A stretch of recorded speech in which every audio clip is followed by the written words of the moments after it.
Joining me now is Senator Robert Menendez, Democrat from New Jersey, serves on the Banking and Finance Committees. Senator, thank you for being with us tonight. Good to be with you, Reverend. How do you deal with a party focused more on winning elections than creating jobs for Americans? Well, I hope we'll see more of what the president said today, is what I say as I travel across New Jersey and the country. You know, every day I go to work, my focus is how do we grow this economy? How do we get people back to work? How do we get our private sector to be engaged in employing people? How do we get our lending institutions to lend into our communities and our businesses so they can grow? How do we get America working again? That's my focus, not about making anybody a one-term or two-term president for that fact. It's all about how do we grow this economy. And if we do those things collectively, America will be better off, and of course, so will the president. So when they're focused just on making President Obama a one-term president and use the filibuster 150 times to stop progress here, it says everything about where they're at, which is not the interest of the American people. Now, it seems like that sometimes we're on different frequencies in this country.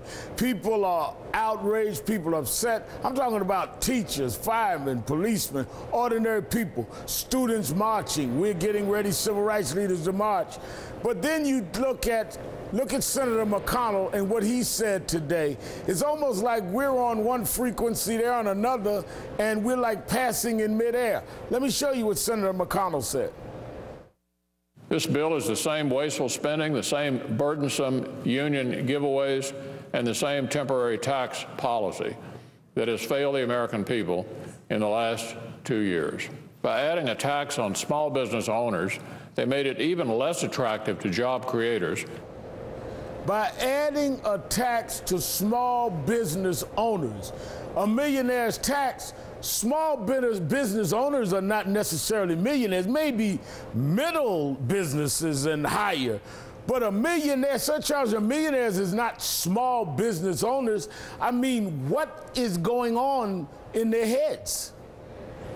Well, I think Senator McConnell and the Republicans think that if they just say everything is a tax or everything is a regulation, that people will believe it. You know, the reality is that the president's proposal actually calls for a tax cut for businesses that on the payroll tax side, if they hire a veterans, they get a further tax cut. If they hire a longer-term unemployed individual, they get another tax cut. So this isn't about tax increases for small businesses and the job creators in this country. This is about giving them tax cuts so that they can create those jobs and put people back to work. And certainly the millionaire and billionaire tax, all that is, at the end of the day, I think people who are wealthy in this country, if we call upon them to be part of solving the nation's challenges, would be willing to do so. In essence, all they'd be giving up is the Bush tax cuts that they received for the last decade. So it seems to me to make a lot of sense at the end of the day to try to get America back at its feet, back working, prosperous again, growing again. And when we have people back at work, not only do they have the dignity of work to help them realize the hopes and dreams and aspirations of themselves and their families, they have money that puts money in the economy. They buy products and services that other Americans are going to create. Well, we're talking about 1.9 million jobs if this passes. Absolutely. We're talking about generating a lot of money, a lot of people. And I think that, I mean, for our elected officials in the Senate to ignore $1.9 million because they're more obsessed on an election is a sad day when we have these kinds of serious times. But Senator Menendez, thank you for your time tonight.